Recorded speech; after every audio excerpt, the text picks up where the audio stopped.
I never thought I'd be here, sitting in the living room of what used to be our house, feeling like a stranger in my own life. My name is Emily, and just a few months ago, I was living what I thought was a happy life with my husband, Mark.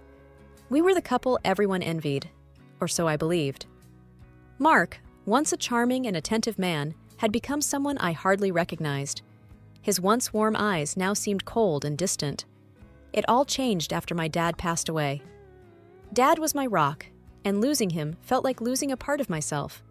But for Mark, it seemed like an opportunity. The evening air was heavy as I sat across from Mark, the silence between us a stark contrast to the laughter and love that once filled this room. "Are you even listening to me, Emily?" Mark's voice, sharp and impatient, broke the silence.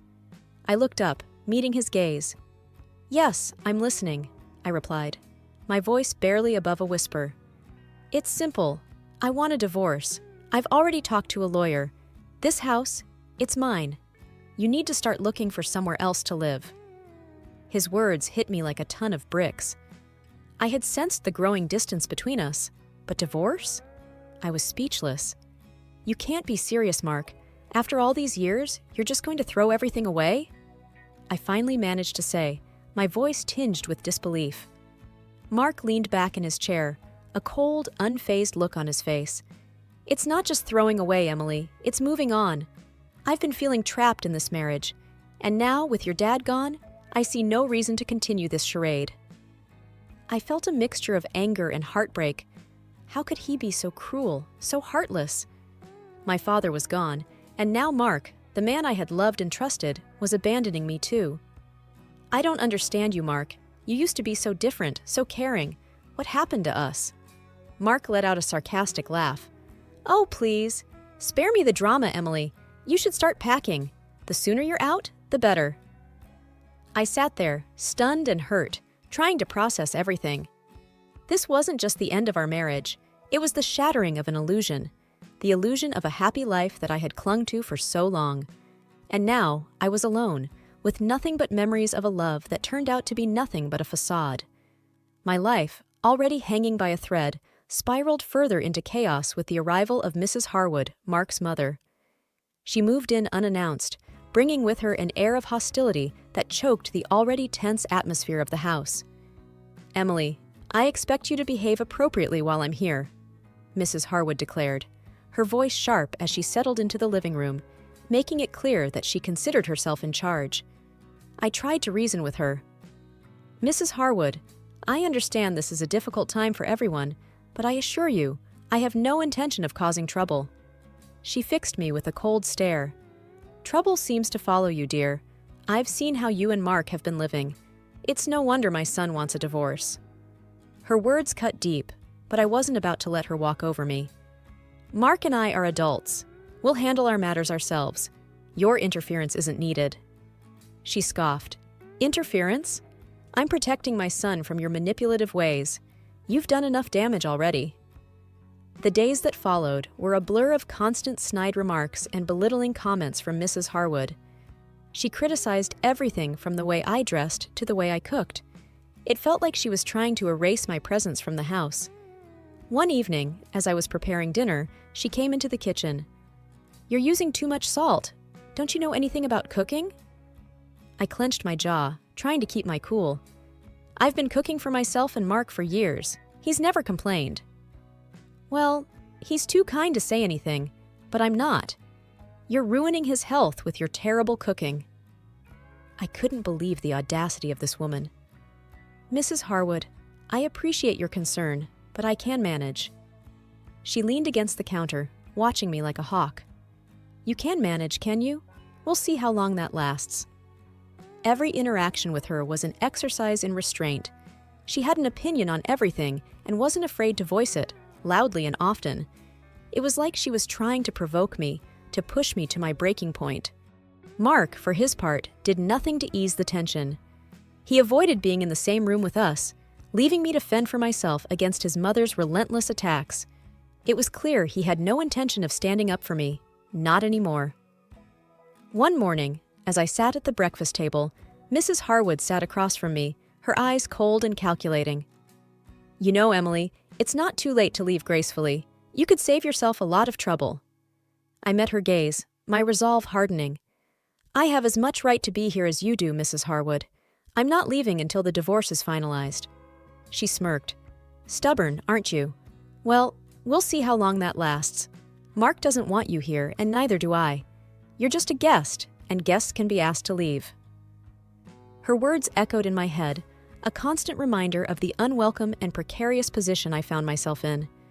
But I wasn't about to give up. I had to stand my ground, no matter how difficult Mrs. Harwood made it. The house had become a battleground, and I was determined not to be the one who surrendered. Living with Mrs. Harwood under the same roof was like walking on eggshells. But the day she crossed the line was when she targeted my cat, Whiskers. Whiskers was more than just a pet. He was a part of my world, a comfort in my loneliest times. I came home to find Mrs. Harwood standing in the hallway, a look of disgust on her face as she glared at Whiskers. "That filthy animal," she spat. "I want it out of my son's house. It's either the cat or you, Emily." I felt a surge of anger. "Whiskers isn't going anywhere. He's part of this family." She sneered. "That thing is a nuisance. I won't have it shedding and spreading germs all over." I couldn't believe what I was hearing. "He's a harmless cat, Mrs. Harwood. You're being unreasonable." She moved closer, her voice cold and harsh. "Listen here, Emily. I call the shots now. Either that cat goes, or things will get very unpleasant for you." I knew arguing with her was futile. She had made up her mind, and nothing I said would change it. I had to think fast. That's when I remembered my friend Sarah, an animal lover who had always adored Whiskers. I called Sarah, my voice shaky. "Sarah, I need a huge favor. Can you look after Whiskers for a while? I'm in a bit of a situation here." Sarah was quick to respond. "Of course, Emily. What's going on? Are you okay?" I sighed. "It's a long story. I'll explain later. But thank you. You're a lifesaver." Packing Whiskers' things felt like a defeat, but I knew it was for the best. As I was about to leave with Whiskers, Mrs. Harwood blocked my path. "Finally, some sense," she said, a smug smile on her face. "I knew you'd do the right thing." I held back my anger. "This isn't over, Mrs. Harwood. I'm doing this for Whiskers, not for you." She laughed. "Oh, keep telling yourself that, dear, but we both know who's in charge here." One day, I found my clothes ruined. My favorite dress, my comfy sweaters, everything was bleached. It was no accident. I stormed into the living room where Mrs. Harwood was reading a magazine, looking too innocent. "Did you do this?" I held up the ruined dress, my voice shaking with anger. She looked up, feigning surprise. "Oh dear, what happened to your dress?" "Don't play dumb, Mrs. Harwood. You put bleach in the wash," I accused. She shrugged, a smirk creeping onto her face. "Oh, that. I was cleaning the machine. Must have forgotten to rinse it out. Accidents happen, dear." I was fuming. "This wasn't an accident. You did this on purpose." She leaned back, her eyes gleaming with satisfaction. "Prove it, Emily. It's my word against yours, and we both know who my son will believe." I felt helpless and defeated. She was right. Mark would never take my side over his mother's. Later that day, I confronted Mark. "Your mother ruined my clothes. You need to talk to her." Mark didn't even look up from his phone. "Mom said it was an accident. Stop making a big deal out of everything." I couldn't believe his indifference. "She's doing this on purpose, Mark. Can't you see what she's doing?" He sighed, annoyed. "Look, Emily, I don't want to get involved. Just stay out of her way." Stay out of her way? This was supposed to be my home, too. I realized then that I was alone in this. Mark wouldn't help me. His mother was out to get me, and I had to fend for myself. The destruction of my clothes was just the beginning of Mrs. Harwood's campaign against me. Each day brought a new challenge, a new way for her to assert her dominance and make me feel unwelcome in my own home. I started to notice little things missing or out of place. My favorite mug cracked, my pictures taken down from the walls, small but personal attacks. It was a psychological game, and she was playing to win. One evening, I came home to find the living room in a mess. My books were scattered on the floor, pages torn. I confronted Mrs. Harwood, who was sitting calmly with a cup of tea. "Did you do this?" I asked, holding up a torn book. She glanced at it, then back at me, with a cold, indifferent expression. "Oh, those old things? I thought they were trash. You should be more careful about what you leave around." I was outraged. "These are my books, Mrs. Harwood. You have no right to touch them." She shrugged, unfazed. "This is my son's house. I'll do as I please. Maybe you should start packing your trash." I felt a burning anger, but also a sense of helplessness. Arguing with her was pointless. She had made it clear that she didn't respect me or my belongings. The next morning, I found my toiletries thrown in the trash. My shampoo, my face cream, everything gone. I dug them out, my hands shaking with anger. This was more than just petty sabotage. It was a declaration of war. I confronted Mark again. "Your mother threw away my toiletries. This has to stop." He barely glanced at me. "Maybe it was a mistake. Just buy new ones." "A mistake? She's doing this deliberately, Mark. Can't you see that?" I was near tears, frustrated by his continued indifference. He stood up, his voice cold. "I'm not getting into this, Emily. Sort it out with her." Sort it out with her? How was I supposed to sort out deliberate cruelty? I tried to keep to myself, to avoid Mrs. Harwood, but she seemed to take my avoidance as a challenge. She'd make loud, snide comments about me on the phone, ensuring I could hear every word. She'd accidentally spill things on the floor I'd just cleaned, watch me as I cleaned up, a satisfied smirk on her face. One afternoon, I found my laptop screen cracked. It was the last straw. I stormed into the kitchen, where Mrs. Harwood was humming to herself. "What did you do to my laptop?" I demanded, my voice shaking with rage. She turned, feigning ignorance. "Oh, did something happen to your laptop? That's unfortunate." "You did this, didn't you? You're trying to make my life hell." She leaned in, her voice a venomous whisper. "You brought this on yourself, Emily. You're not wanted here. The sooner you realize that, the better." Just when I thought things couldn't get worse with Mrs. Harwood, she struck where it hurt the most. My father's pictures, the last memories I had of him, were gone. I had put them up in the living room, a small comfort in these trying times. But now, the walls were bare, as if he had never been a part of my life. I found Mrs. Harwood in the kitchen, smirking over a cup of coffee. "Where are my father's pictures?" I demanded, trying to keep my voice steady. She looked up, feigning confusion. "Pictures? Oh, those old things. We needed more space. This isn't a shrine, Emily." I felt a surge of anger, my hands trembling. "Those were my father's pictures. You had no right to take them down." She shrugged, her voice cold and dismissive. "They were depressing, always staring at us. It's time to move on, Emily. He's gone, and clinging to the past won't change that." I couldn't believe her cruelty. "You can't just erase him from my life. Those pictures were all I had left of him." She stood up, towering over me. "Your father has nothing to do with this house. It's time you accepted that and moved on. Just like your marriage, it's in the past now." I wanted to scream, to cry, to do something to show how much she had hurt me. But I knew that's what she wanted. So, I held back, biting my tongue. "You're heartless," I said, my voice barely above a whisper. She laughed, a harsh, grating sound. "I'm practical, Emily. It's a trait you clearly lack. You should learn to let go." I left the kitchen, my heart heavy with loss and anger. Mrs. Harwood had taken the last piece of my father from me, and it felt like losing him all over again. That night, I lay in bed, staring at the ceiling, the empty spaces on the walls echoing in my mind. Mrs. Harwood's words kept replaying in my head. Let go. Move on. But how could I? Those pictures were more than just images.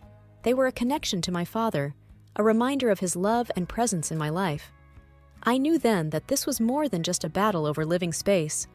It was a fight for my memories, my past, and my identity. Mrs. Harwood had declared war on the most personal parts of my life, and I couldn't let her win. I had to find a way to fight back, to reclaim my father's memory and my right to mourn him. It was a battle I couldn't afford to lose. Just when I thought all hope was lost, a call from a notary changed everything. I was sitting in my room, trying to muster the strength to face another day with Mrs. Harwood when my phone rang. Mrs. Emily Harwood? This is John Carter, the notary handling your father's will. We need you to come in to discuss some important matters. The voice on the other end said. I was taken aback. My father's will? I wasn't aware he had left anything. Yes, he did. It's quite urgent. Can you come in today? Mr. Carter's tone was serious. I agreed, curiosity and a glimmer of hope stirring within me. Maybe this was the break I needed. At the notary's office, Mr. Carter handed me a folder. Your father left you a significant amount of money, Miss Emily, enough to start a new life. I was speechless. My father, always the quiet supporter, had given me a lifeline. And there's something else, Mr. Carter continued, handing me another set of documents. Your father left these for you. He said they were important. I opened the documents, but Mr. Carter stopped me. Perhaps you should look at these in private. They're quite personal. I nodded, clutching the folder tightly as I left the office. Back home, I locked myself in my room and began to read. The documents were records of financial transactions between my father and Mark. My father had lent Mark a significant amount of money, over $200,000. I couldn't believe it. All this time, Mark had been in debt to my father. Was this why he was so eager to divorce me after my father's death? Did he think the debt died with him? I felt a surge of strength. For the first time since this nightmare began, I had the upper hand. My father had given me more than just money. He had given me the power to fight back. I wasn't going to be a victim anymore. I was going to make Mark pay for his deceit and Mrs. Harwood for her cruelty. The tables had turned, and it was my turn to set the rules. Armed with the truth about Mark's debt to my father, I felt a newfound sense of power. The day of the divorce signing, I was ready to turn the tables. As we sat in the lawyer's office, Mark and his mother smirking confidently, I waited for the right moment. Just as Mark was about to sign, I spoke up. Before we finalize this, there's something you should know, Mark, I said, sliding the loan documents across the table. He glanced at them, his smirk fading fast. What's this? I leaned back, feeling in control for the first time in months. That's the debt you owe my father, over $200,000, and now it's owed to me. Mrs. Harwood's eyes widened in shock. What debt? Mark, what is she talking about? Mark's face was a mask of panic. It's nothing, Mom. Just some old business between Emily's dad and me. I laughed. So, you thought you'd get away with not repaying him? That's why you were so eager to get rid of me? Mark didn't meet my eyes. It's complicated, Emily. I was in trouble, and your dad offered to help. I shook my head, disgusted. You were going to leave me with nothing while sitting on a debt you owed my father. You're despicable. He tried to touch me, but I backed away. You've been hiding this. You owe me that money, and I intend to collect. The lawyer, a middle-aged man who had been silent till now, interjected. If these documents are legitimate, Mr. Mark, you're legally obligated to repay this debt. Mrs. Harwood turned to her son, her voice rising. You borrowed money from her father, and now we have to pay her? Mark tried to speak, but I was faster. Yes, he did, and he thought he could escape it by divorcing me quickly after my father's death. The room was tense, the air thick with the revelation. Mrs. Harwood looked from the documents to Mark, her expression one of betrayal and anger. You've been lying to us all along, she hissed at Mark. You put us in this mess. Mark's usual confident demeanor had crumbled. He looked defeated, cornered. I had no choice. I was in trouble, and Emily's dad offered to help. I stood up, feeling a rush of satisfaction. Well, now you can repay that help. Every single dollar. You thought you could outsmart me, but you were wrong. Mrs. Harwood was fuming. We'll fight this. We won't let you take everything from us. But I knew I had the upper hand. You can try, but the law is on my side. I suggest you start figuring out how you're going to repay the debt. As I walked out of the lawyer's office, I felt a sense of triumph. For so long, I had been under Mark and his mother's control, their whims and cruelty dictating my life. But now, the tables had turned. I had them right where I wanted, and I wasn't going to let them off easy. This was my chance to get back what I was owed, and I was going to take it. The day Mark and Mrs. Harwood sold the house to repay the debt was the day I finally felt free. As they packed their last boxes, I couldn't help but savor the moment. "You brought this on yourself, Mark," I said, watching him struggle with a heavy box. "You could have been honest with me." He avoided my gaze, his shoulders slumped. "I know. I'm sorry, Emily." Mrs. Harwood, looking older and more defeated than ever, chimed in. "This is all your fault. You've ruined everything." I shook my head, no longer affected by her words. "No, Mrs. Harwood, you two did this to yourselves. I'm just claiming what's rightfully mine." They left without another word, and I watched as their car disappeared down the road. It was the end of an era, one filled with pain and betrayal, but also growth and resilience. I took a deep breath, feeling the weight of the past months lift off my shoulders. It was time to start anew. With the money from my father and the repaid debt, I bought a small, cozy house, just for me and Whiskers, who I had brought back home. Sitting in my new living room, Whiskers purring on my lap, I called Sarah, my friend who had helped me through the darkest times. "Hey Sarah, it's done. I'm finally free," I said, a smile spreading across my face. Sarah's voice was warm and excited. "That's amazing, Emily. I'm so proud of you. You've come so far." I looked around my new home, a sense of peace settling over me. "I have, and it's all thanks to people like you who stood by me." "You deserve all the happiness in the world, Emily. What's next for you?" Sarah asked. I thought for a moment. A fresh start, building a life that's truly mine, and maybe helping others who've been through what I have. As I hung up, I realized that this was more than just a new house. It was a new chapter, one where I was in control, free from the shadows of the past. I had not only survived, I had come out stronger. I stood up, Whiskers following me as I walked to the window, looking out at my small garden. It was a new beginning, a chance to rebuild and to find joy in the simple things.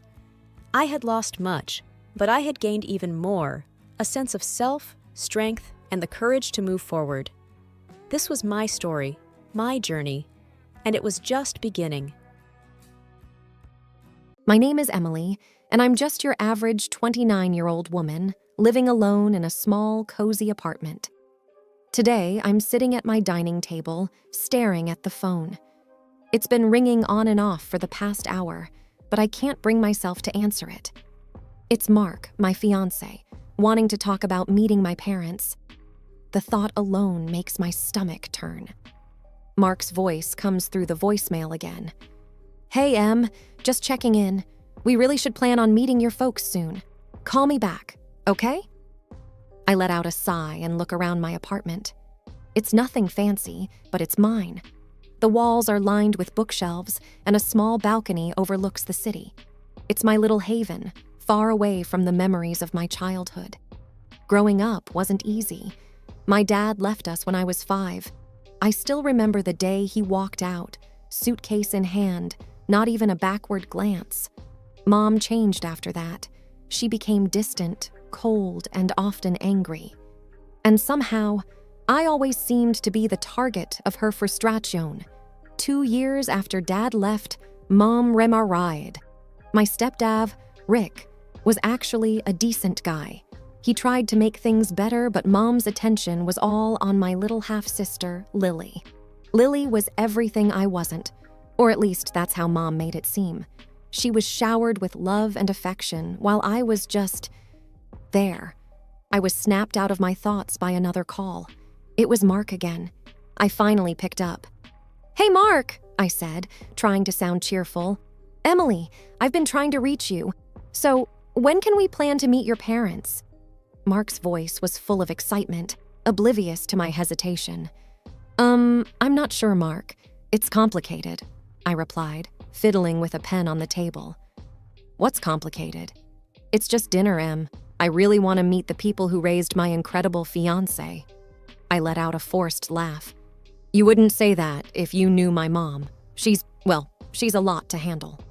Mark went silent for a moment. "Is everything okay, Em? You know you can tell me anything." I took a deep breath. It's just that my mom and I, we don't really have the best relationship. She's always been hard on me. It's nothing like your family." Mark's voice softened. "I'm here for you, Emily. We'll figure this out together. Maybe it's time to face this, you know?" I knew he was right, but the thought of facing my mom, of exposing Mark to her sharp tongue and cold demeanor, terrified me. "Yeah, maybe," I said, not entirely convinced. "Let's talk about it later. I need some time to think." "Okay, Em.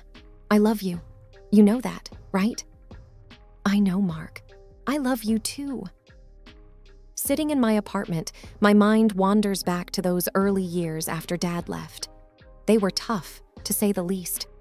Mom's whole world seemed to crumble, and her heartache turned into anger that was often directed at me. I remember one particularly hard day. I was 7, trying to do my homework at the kitchen table. Mom was pacing around, her face tight with worry and frustration. "Emily, can't you see I'm busy? Stop making that racket with your pencil," she snapped suddenly. I looked up, startled. "Sorry, Mom," I mumbled, trying to be quieter. It wasn't long after that when Mom met Rick. He was different, kind and gentle. But Mom changed when she was with him. She seemed happier, but that happiness never really reached me. When Lily was born, it was like I became invisible. One evening, I overheard Mom talking to Rick in the living room. I wasn't meant to hear, but I did. "She's just so difficult, Rick. Nothing like Lily. I don't know what to do with her." Mom's voice was full of frustration. I felt my heart sink. Even then, I knew she was talking about me. Rick tried to reason with her. "She's just a kid, Helen. She needs your love, not your disappointment." But Mom wouldn't listen. "She reminds me too much of him," she said bitterly. That night, I cried myself to sleep. It was clear I wasn't the daughter she wanted. As I got older, the gap between us only widened. When I was around 10, I remember trying to show Mom a drawing I'd done in school. "Look, Mom, I got an A on this," I said, holding up my artwork. She barely glanced at it. "That's nice, dear. Go show Rick. I'm busy." But Rick was different. He took one look at my drawing and smiled. "This is fantastic, Emily. You're really talented." I remember how warm his praise felt, but it couldn't fill the void left by Mom's indifference. Those years were a blur of feeling like I didn't belong, like I was an outsider in my own home. Mom was always quick to point out my flaws, especially as I hit my teenage years. It was a constant stream of, "Don't slouch," "That outfit is unflattering," or "Why can't you be more like Lily?" My teenage years were like navigating a minefield, always cautious, trying not to set off another round of criticism or disapproval from Mom. I was 15 when the weight of her words really started to bear down on me. One evening, I was getting ready for a school dance. I had picked out a dress I thought looked pretty good on me. I twirled in front of the mirror in my room, feeling a rare moment of confidence. "Mom, can you help me with my hair?" I called out, stepping into the living room. Mom looked up from her magazine, her eyes scanning me up and down. "You're wearing that? It's a bit snug, don't you think? You should really watch your weight." Her words hit me like a slap. I thought it looked okay," I stammered, my confidence shattering. Mom sighed, standing up. "Let me do your hair. Maybe it'll draw attention away from your figure." I sat there in silence, feeling small and ashamed, as she roughly pulled my hair into a style. School wasn't much of an escape either. One day, I was sitting with a few classmates at lunch, talking about our families. "So, Emily, what's your mom like?" one of the girls, Sarah, asked casually. I hesitated, not sure how to answer. She's strict, very particular about things." Sarah seemed to sense the tension in my voice. "Hey, it's okay. Moms can be tough. Mine's always on my case about grades." I forced a smile, appreciating her attempt to relate, but inside, I felt that my situation was different, more isolating. Back at home, things got even more strained when I started to show interest in boys. One time, I had a guy from school, Jake, come over to study. He was nice, funny, and I kind of liked him. We were in the living room, working on a project, when Mom walked in. She gave Jake a cold look before turning to me. "Emily, make sure you're actually studying and not distracting the boy with your silly crushes," she said, loud enough for Jake to hear. I was mortified. Jake looked uncomfortable, and the air was filled with awkwardness. After he left, I confronted Mom. "Why did you have to say that in front of Jake? It was so embarrassing." Mom shrugged, unfazed. "I'm just stating the obvious, Emily. Besides, boys like him aren't interested in girls with your build." Her words stung deeply, and from that point on, I was even more cautious about bringing friends, especially boys, home. During those years, I often sought refuge in Rick, my stepdad. He was always kinder, more understanding. One evening, when Mom was out, I opened up to him. "Rick, do you think I'm unattractive?" I asked hesitantly. Rick looked surprised. "Emily, you're beautiful. Don't ever let anyone make you feel otherwise, not even your mom." By the time I hit my early 20s, my experiences with Mom had left a deep imprint on my confidence, especially when it came to relationships. I was always second-guessing myself, wondering if I was good enough. I remember dating a guy named Alex during college. He was sweet and seemed to genuinely like me. One day, I decided to introduce him to my family, despite my reservations about Mom. We were having dinner at my parents' house.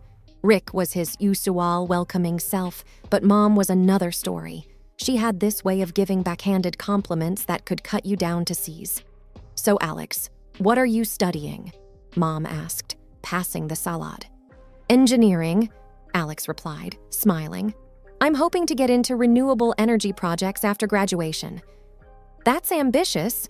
Hopefully you're not biting off more than you can chew, like some people." Mom glanced at me as she said this, an obvious jab at my past academic struggles. I felt my face heat up with embarrassment. Alex seemed to sense the tension, but tried to keep the conversation light. The evening went downhill from there. Every time I said something, Mom found a way to twist it into a criticism. When Alex and I were leaving, I apologized profusely. "I'm so sorry about that, Alex. My mom can be difficult." Alex squeezed my hand. "Hey, it's not your fault, but it does make things a bit complicated, doesn't it?" I knew what he meant. The relationship eventually fizzled out. It wasn't just about that night, but it was a pattern. My insecurity, fueled by Mom's constant belittling, made it hard to maintain a healthy relationship. Fast forward a few years, and I met Mark. He was different, kind, patient, and he had a way of making me feel valued. But the scars from my past were always lurking beneath the surface. One evening, we were at my apartment, talking about our future.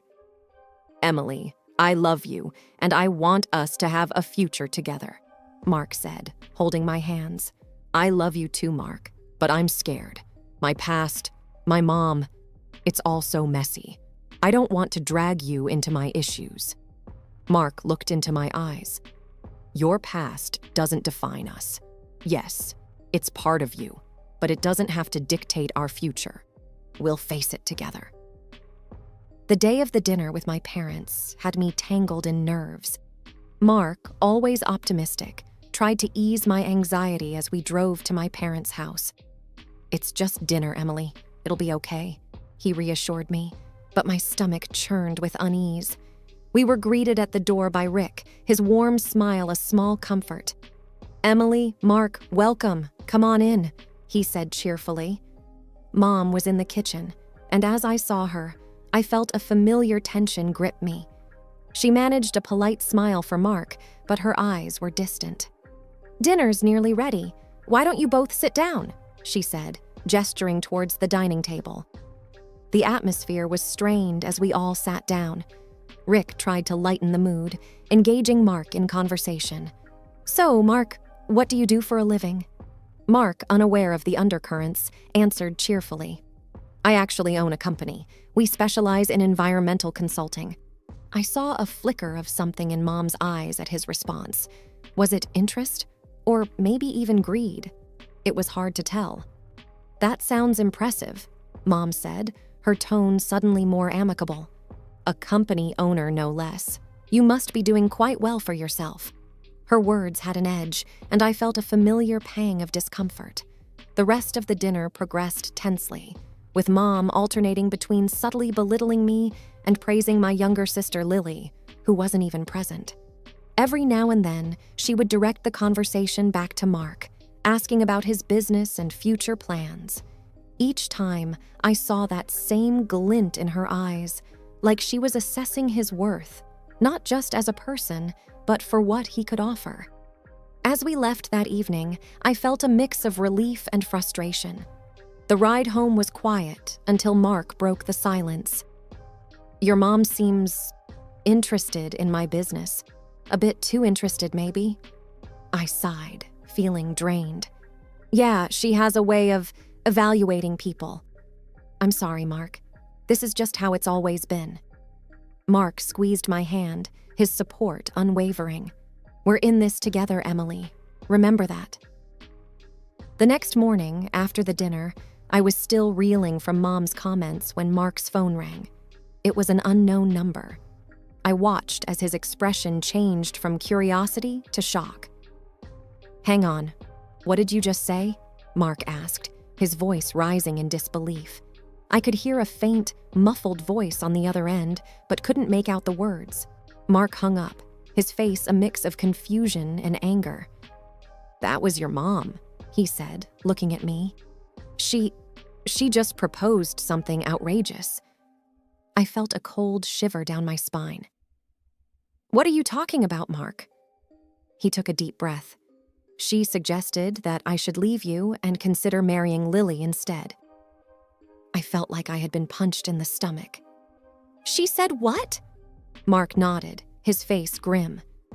"She said that you weren't right for me and that Lily would be a better fit. She was serious, Emily." I was speechless. The idea that my own mother would go to such lengths was beyond belief. "We need to do something about this," Mark said, his jaw set. "This isn't just about us anymore. It's about exposing her for who she really is." I nodded, a mix of anger and determination building inside me. "We could record her saying it, catch her in the act." Mark agreed. "Let's do it. Let's show everyone her true colors." The plan was set. Mark would call my mom back, expressing interest in her proposal, and we would record the conversation. That evening, we sat in my living room, the phone on speaker. Mark dialed my mom's number, and I hit record on my phone. "Hello, Helen. It's Mark," he said, his voice calm but firm. "Mark, darling, I'm so glad you called back. Have you thought about what I suggested?" Mom's voice was sickly sweet. Mark played along. "Yes, I have. It's an interesting idea. But I need to know, why do you think Emily isn't right for me?" There was a pause, then Mom replied, "Oh, Mark, you're such a catch. You deserve someone better, someone like Lily. Emily has always been a bit of a disappointment." My heart ached hearing those words, but I stayed silent, letting the recording continue. "We should meet and discuss this further. Maybe over coffee?" Mark suggested. "That sounds wonderful. Let's do it. I'll arrange a time and place," Mom replied, her voice dripping with eagerness. After hanging up, I felt a whirlwind of emotions, hurt, anger, betrayal. But there was also a sense of purpose. We had a plan, and it was time to expose Mom's true nature. The next few days were a blur of planning and apprehension. Mark and I were going to catch my mom in her own game. He arranged to meet her at a cafe downtown, and I decided to be there, disguised, so I could see everything for myself. On the day of their meeting, I wore a wig and oversized sunglasses, looking like someone completely different. I sat at a table with a clear view of them, my heart pounding in my chest. Mark arrived first, taking a seat at a table near the window. A few minutes later, Mom showed up, looking around before spotting Mark and walking over with a confident smile. "Mark, so good to see you," she said, sitting down. "Thanks for meeting me, Helen," Mark replied. "So, about your proposal..." Mom leaned in, her voice low. "I think it's for the best, Mark. Emily is not suitable for you. Lily, on the other hand, is perfect. She's everything Emily isn't." I felt a lump in my throat, listening to her words. Mark glanced in my direction, giving a subtle nod to indicate the recorder was on. "But why are you so against Emily?" Mark asked, playing his part perfectly. Mom sighed. "Between us, I never wanted Emily. Her father left, and she just reminds me of all the bad times. Lily is my real daughter, the one I actually care about." My hands were shaking under the table. Hearing Mom's words, so cold and heartless, was like a knife twisting in my gut. Mark changed the topic, discussing random things to keep the conversation going while the recorder captured every word. After about 30 minutes, they wrapped up, with Mom looking pleased with herself. As soon as Mom left, I removed my disguise and joined Mark. "I can't believe she said those things," I said, tears welling up in my eyes. Mark took my hands. "I'm so sorry, Emily, but now we have proof. What do you want to do with it?" I took a deep breath, feeling a mix of sadness and determination. "We expose her, Mark, at the next family gathering. Everyone needs to know the truth." Mark nodded, his expression resolute. "We'll do it together. It's time everyone saw the real Helen." We left the cafe with a plan in mind, a plan to finally reveal my mom's true colors to everyone, especially to Rick, who had been in the dark for far too long. The tension was thick in the air as we all gathered at my parents' house for what was supposed to be a routine family dinner. Little did everyone know, Mark and I had a revelation planned that would change everything. As we sat down to eat, my mom, with a triumphant look in her eyes, couldn't hold back. "Emily, I have some news. Mark has seen the light. He's left you and is now interested in your sister, Lily." Lily's smile broadened across her face, a mirror image of Mom's smug expression. Rick, sitting beside them, looked absolutely shocked, his fork halfway to his mouth. "What are you talking about, Helen?" Rick asked, his voice filled with disbelief. Before Mom could elaborate, Mark caught my eye and winked subtly. It was our cue. I reached into my purse, pulled out my phone, and pressed play. The room fell silent as the recording of Mom's conversation with Mark filled the air. "I never wanted Emily. Her father left, and she just reminds me of all the bad times. Lily is my real daughter, the one I actually care about." As the recording continued, Mom's face turned pale, her eyes widening in shock. Rick looked at her, disbelief etched on his face. What is this, Emily?" Rick stammered, his voice filled with hurt. I looked directly at Mom. "That's you, talking to Mark, telling him to leave me for Lily, telling him how little you think of me." Mom tried to interrupt. "Emily, this is nonsense. You're just trying to..." "No, Mom," I cut her off, my voice steady despite the turmoil inside. "For once, you're going to listen. I only married Rick out of desperation. If I hadn't had Emily, I could have found someone richer, smarter, more promising. She's always been a burden." As the recording ended, the room was heavy with silence. Rick turned to Mom, his expression a mixture of anger and heartbreak. "Helen, is this true? Did you really say these things?" Rick asked, his voice trembling. Mom was at a loss for words, her usual composure shattered. Rick stood up, pushing his chair back.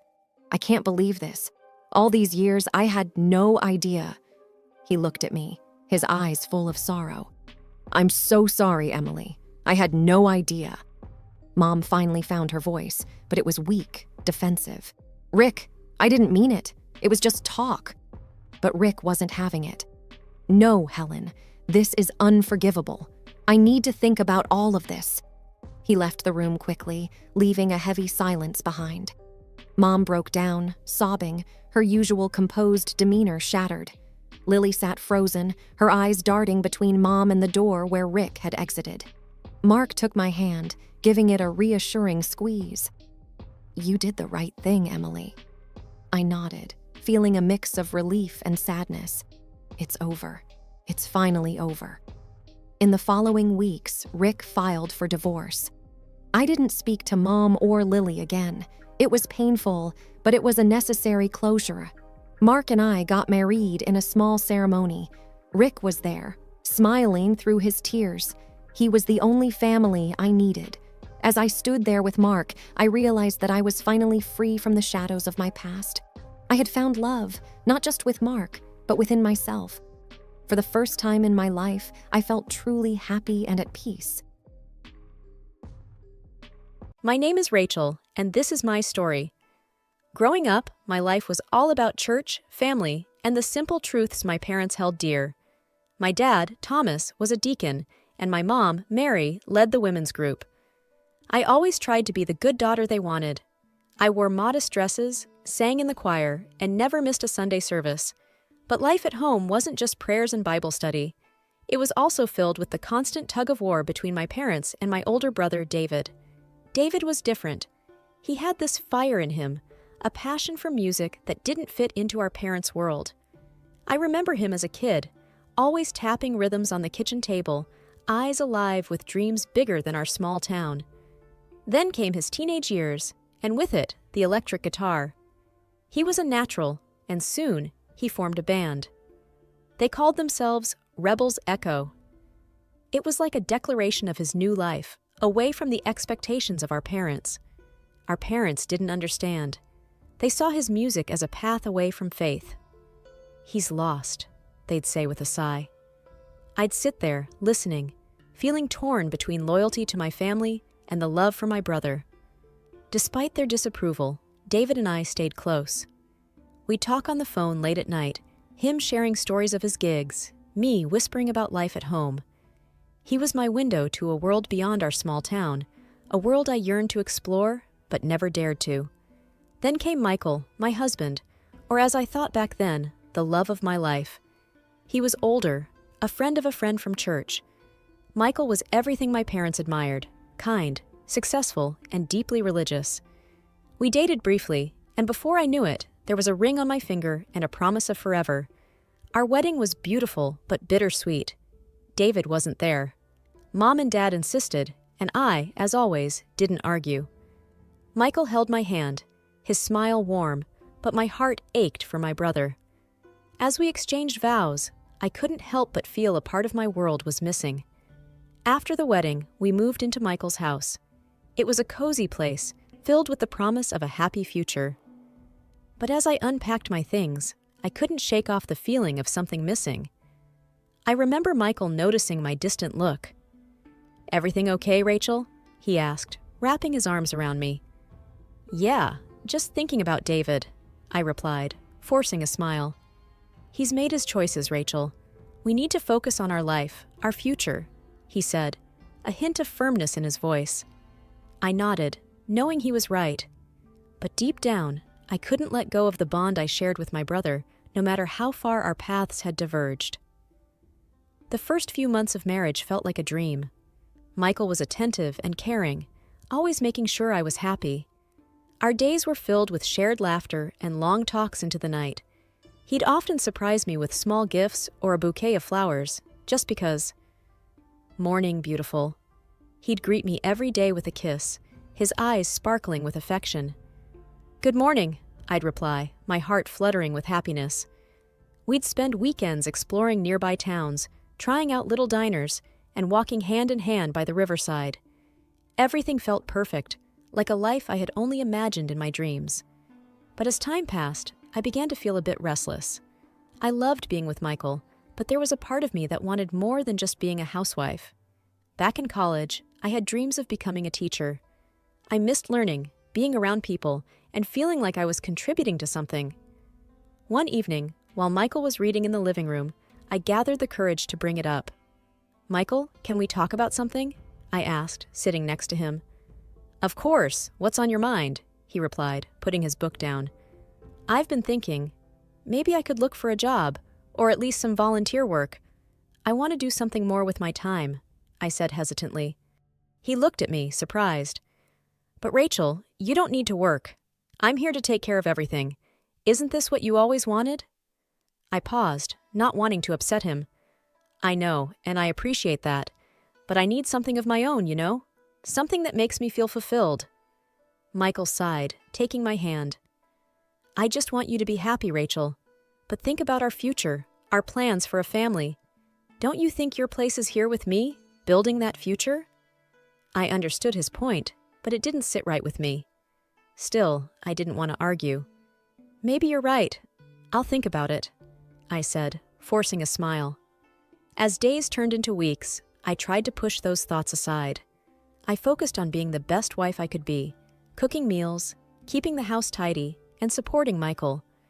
But deep down, I couldn't shake the feeling that I was losing a part of myself, the part that yearned for independence and a sense of purpose outside our home. Despite these creeping doubts, our life together seemed good on the surface. We were the ideal couple in everyone's eyes. But as the months rolled by, changes in our home became more noticeable. Michael, once so attentive and present, started coming home late, often missing dinner. At first, he would apologize, citing work pressure and important projects. "Sorry, Rachel, work's a nightmare right now. I hope you understand," he'd say, barely looking up from his phone. I tried to be understanding. "It's okay, Michael. Work is important. Just don't overdo it, okay?" But deep down, I felt lonely and neglected.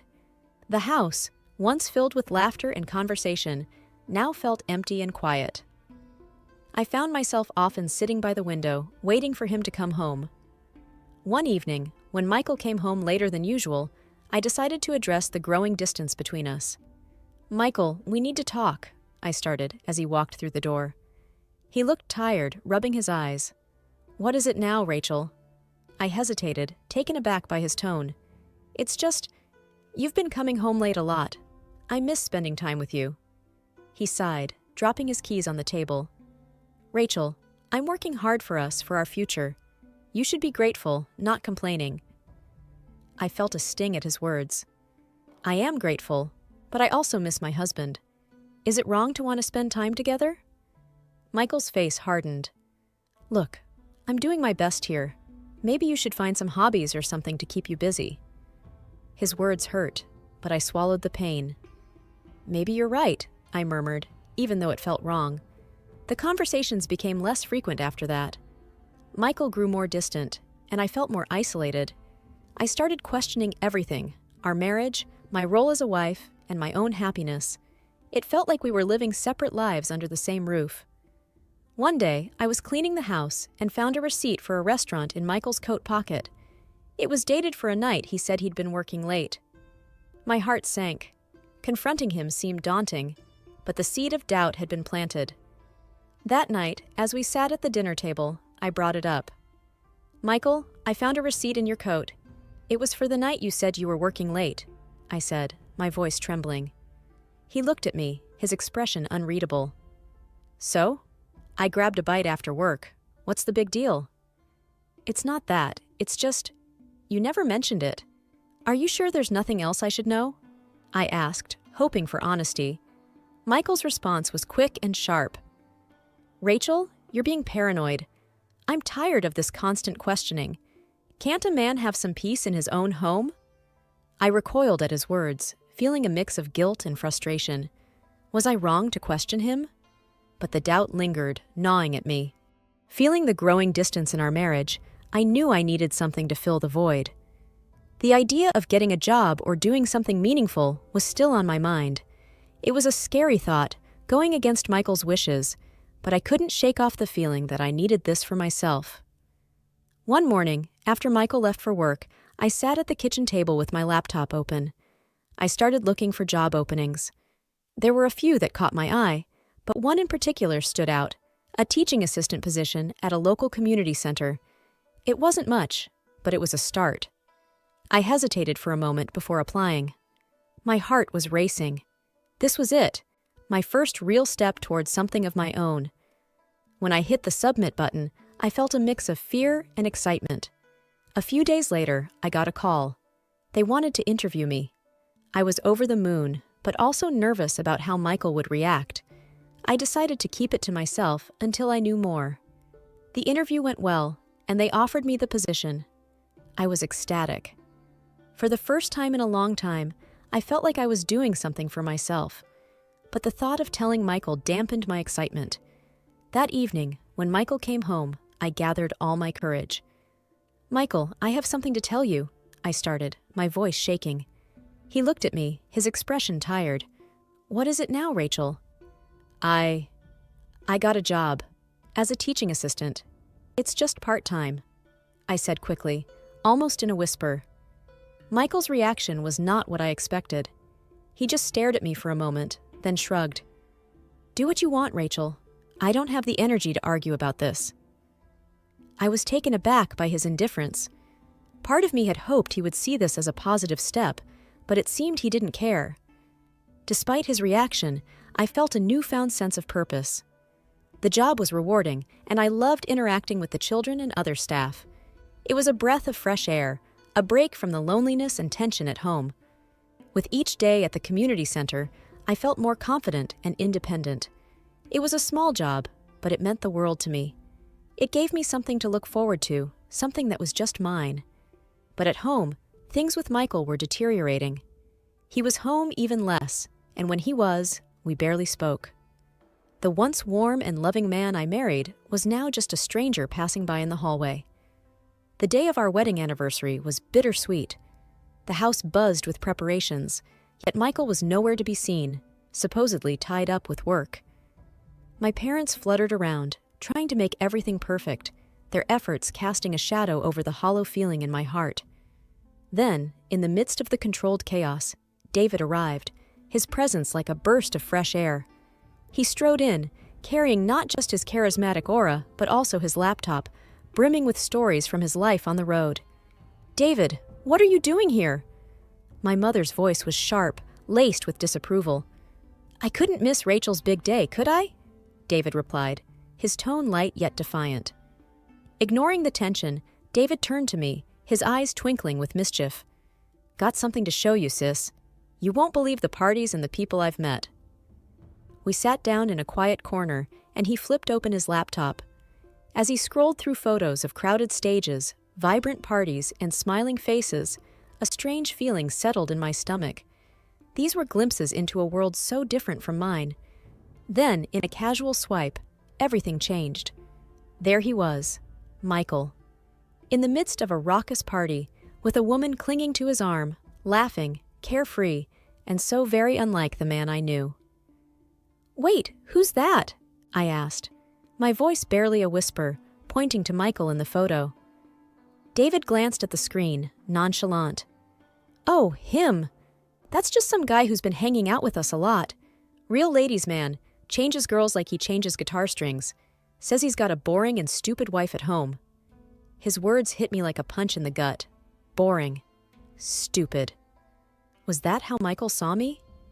Before I could process it all, the front door swung open. Michael walked in, his usual mask of composure shattered the moment he saw David. "David, what the hell are you doing here?" Michael's voice was laced with a panic. David looked up, surprise and realization dawning on his face. "Wait a minute. You're the husband? This is your Mike?" The room fell silent. My parents, unaware of the storm brewing, looked on in confusion. Michael's eyes darted between me and David, the color draining from his face. I held up the laptop, the image of him at the party glaring back at us. "Is this what you do on your late nights at work, Michael? Is this who you really are?" Michael opened his mouth, but no words came out. His silence was answer enough. The room spun around me. The walls of our home, once a sanctuary, felt like they were closing in. Betrayal, lies, the facade of our perfect marriage. It all crumbled down in that moment. David stood beside me, his hand on my shoulder, a silent pillar of support. My parents were still trying to grasp the situation, their expressions shifting from shock to disappointment. The silence in the room was deafening after David's revelation. I stood there, holding the photo, feeling like the ground had been pulled from under my feet. My parents were staring at Michael, waiting for an explanation. Michael's eyes were fixed on the floor. "Michael, is this true?" I managed to ask, my voice barely above a whisper. He didn't answer right away. Then he looked up, his face a mixture of guilt and regret. "Rachel, I can explain." "Explain? How do you explain this?" I said, my voice rising as I waved the photo. "It was just a mistake, Rachel. It meant nothing. I was just confused," Michael stammered. "A mistake? Confused? For how long have you been lying to me?" My voice was shaking with anger and hurt. "Rachel, please, let's talk about this privately," he pleaded, glancing nervously at my parents and David. "No, Michael, I deserve to know the truth. Here and now," I insisted. My mom stepped forward, her face filled with concern. "Rachel, maybe you two should—" "No, Mom, I need answers," I interrupted, my gaze still fixed on Michael. David was quiet, his expression somber. He put a hand on my shoulder, a silent show of support. Michael took a deep breath. "It started a few months ago. I was feeling overwhelmed, and she was there. It was a stupid mistake. I love you, Rachel." His words felt like a slap in the face. Love? How could he call this love? "I can't believe this. All those late nights, the times you weren't here." "It was all a lie," I said, the reality of his betrayal sinking in. "I'm sorry, Rachel. I never wanted to hurt you," he said, his voice breaking. "But you did, Michael. You broke our vows. You broke my trust," I replied, tears streaming down my face. My dad spoke up, his voice stern. "You need to leave, Michael. Now." Michael looked like he wanted to say more, but he didn't. He turned and walked out, the door closing behind him with a finality that echoed in my heart. The room was quiet again. My mom came over and hugged me, her embrace warm but unable to comfort the ache in my heart. David stood beside me, his presence a reminder of the family that still stood with me.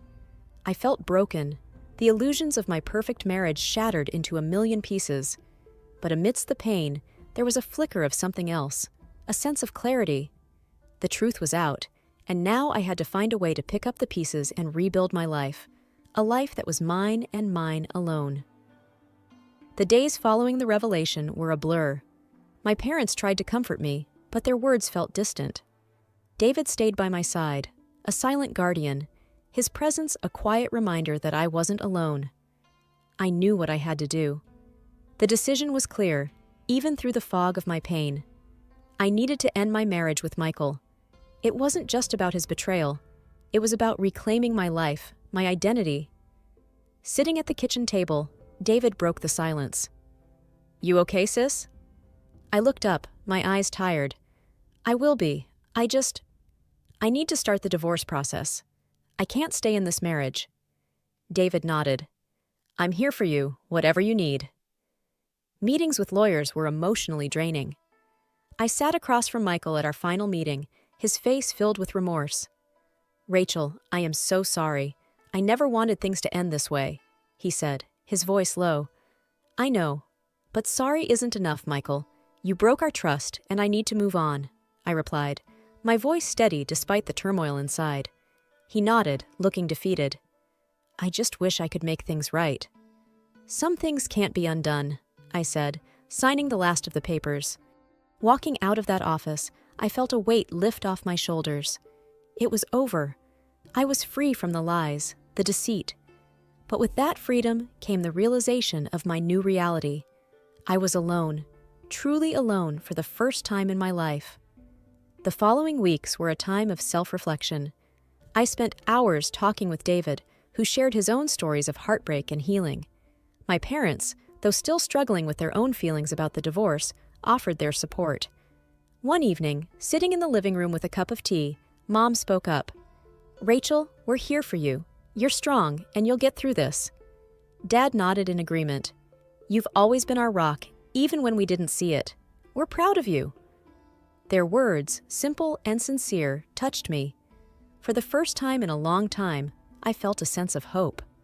I also threw myself into my work at the community center. The children's laughter and innocence were a balm to my wounded heart. I found joy in small moments, a smile from a child, a successful lesson, a thank you from a parent. In the midst of the fallout, I discovered a resilience within me that I didn't know existed. I started to rebuild my life, piece by piece. It wasn't easy, and there were days when I felt overwhelmed by loneliness and doubt. But I kept moving forward, driven by a newfound determination to live a life that was true to myself. Sitting in the small corner cafe, I cradled a warm cup of coffee, my mind drifting back through the whirlwind of recent events. The steam from the coffee blurred with my thoughts, each memory unfolding like a scene from a distant play. I remembered the day in court, the final decree of our divorce. Michael had sat there, a shadow of the man I once knew. He looked pathetic, his eyes void of the confidence he once carried. It was a stark contrast to the man I married, a sight that stirred a mix of pity and relief in me. Then came the tedious, bitter process of dividing our assets. Michael, who once professed undying love, was now coldly squabbling over every cent. It was a tedious and painful process, stripping away any lingering sentiments I had for the marriage we shared. Perhaps the most vivid memory was the last time I saw Michael. He had come to my doorstep, unannounced, his eyes red and swollen. He fell to his knees, begging for forgiveness, pleading for a second chance. I stood there, watching him, feeling nothing but contempt. The tears, the pleas, they meant nothing. They were just the last desperate acts of a man who had lost everything through his own doing. Through all these moments, David was my pillar of strength. He was there in the courtroom, offering silent support with his presence. And on that final encounter with Michael, David stood by my side, a protective force against the man who had broken my trust. As I sat in the cafe, the noise of the bustling city around me, I realized how much I had changed. The naive girl who entered that marriage was gone, replaced by a woman who had faced betrayal and come out stronger. I felt a sense of pride in my newfound independence and resilience. My gaze shifted to the busy street outside the cafe window. People were going about their lives, each absorbed in their own stories. I felt a kinship with them, a shared understanding of the struggles and triumphs life brings. I took a sip of my coffee, its warmth spreading through me. I was starting over, but this time on my own terms. There was a future out there waiting for me, filled with possibilities and new beginnings. I was ready to embrace it, with my past as a lesson and my brother's support as my strength.